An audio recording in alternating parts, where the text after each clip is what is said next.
Cześć! Dzisiaj zapraszam na spotkanie z dwuprocesorowym monstrum, sprzęcie praktycznie nieosiągalnym dla entuzjastów w czasie swojej premiery. Jest to płyta DTK, oparta na kultowym chipsecie Intel 440BX. Mam do tego dwa procesory Pentium 2 o taktowaniu 350 MHz każdy. Karta graficzna to niesamowity Radeon 9000. Posiada on magistralę 128-bitową i całe 64 MB pamięci VRAM.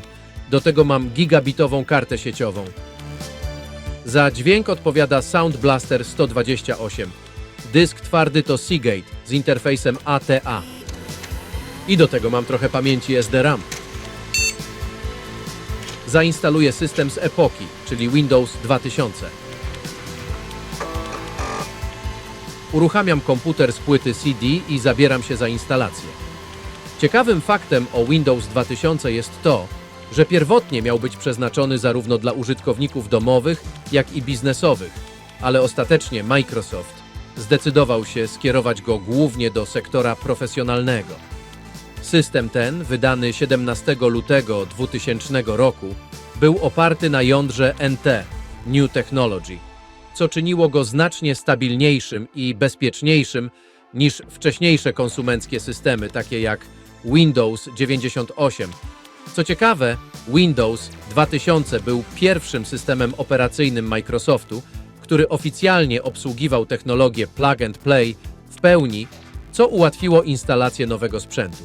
Jednak ze względu na swoje wymagania sprzętowe i fokus na stabilność, nie zdobył takiej popularności wśród zwykłych użytkowników jak jego następca, Windows XP. Instalacja systemu trwała niecałe pół godziny. Na początek instaluję aktualizację z Legacy Update. Następnie zabieram się za sterowniki, instaluję kartę dźwiękową i kartę graficzną. Okazało się, że przy instalacji utworzyłem za małą partycję, bo tylko 2-gigabajtową. System Windows 2000 sam z siebie nie posiada narzędzi do rozszerzenia partycji. Zainstalowałem więc program z epoki, czyli Partition Magic. Tutaj mam opcję rozszerzenia partycji. Zmieniam rozmiar partycji. Trzeba teraz uruchomić komputer ponownie, aby program zrobił swoją magię.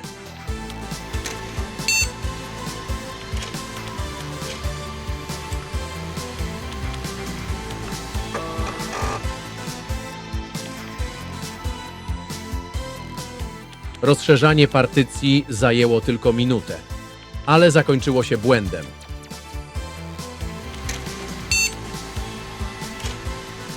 Chwila prawdy, restartuję komputer. Czy system się uruchomi?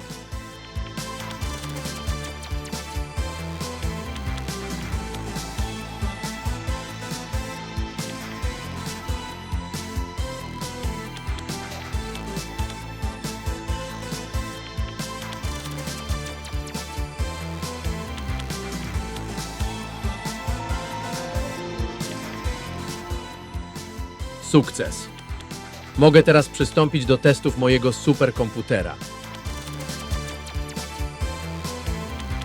128-bitowy Radeon i dwa procesory na slot 1.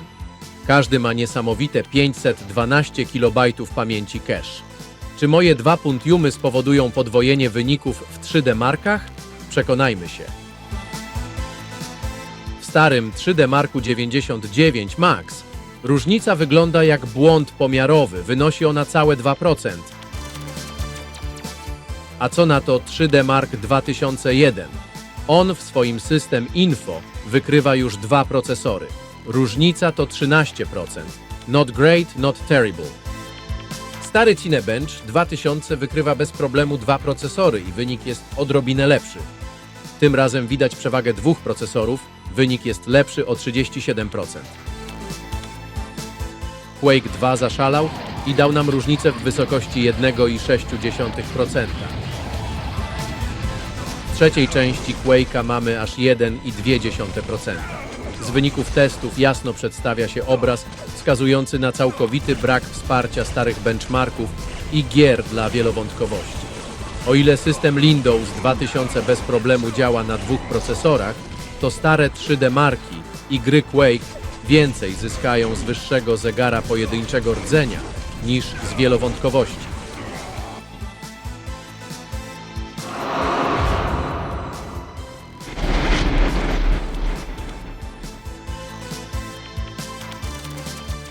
A co z grami?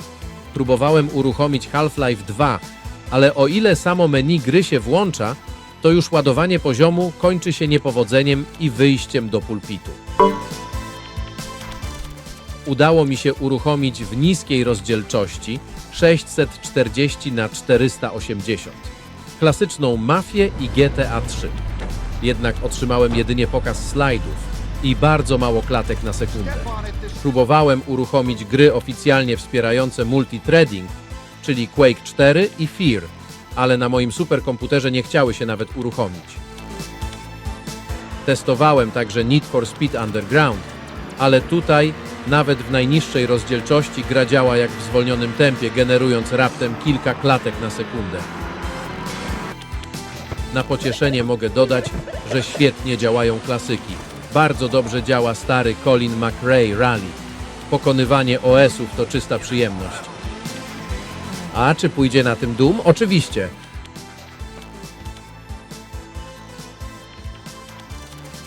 Podsumowując testy tego dwuprocesorowego monstrum, można śmiało powiedzieć, że płyta DTK wyprzedziła swoją epokę.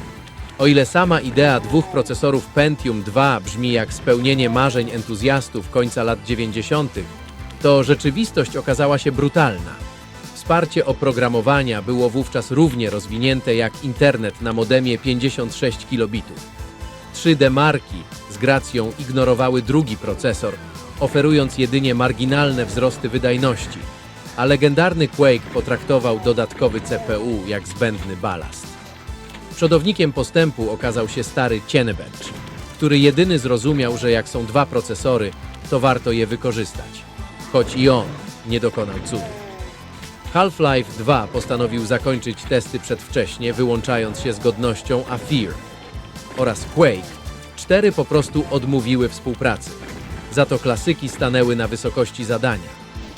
Colin McRae Rally śmigał jak rajdówka na szutrze, a Doom, jak to Doom, działał, bo Doom działa wszędzie, nawet na kalkulatorach.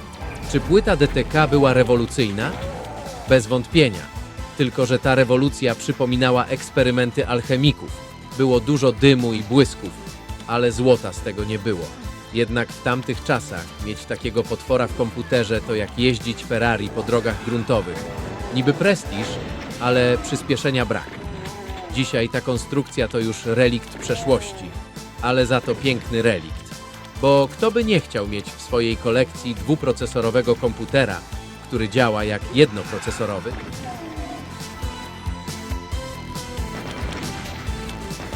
A jak już się nagramy i zabraknie nam pomysłów na kolejne eksperymenty, zawsze można odpalić przeglądarkę ProtoWeb i pooglądać filmiki ze śmiesznymi kotami. Bo w końcu co lepiej podsumowuje możliwości mojego dwuprocesorowego monstrum internetu. Dzięki za oglądanie. Cześć!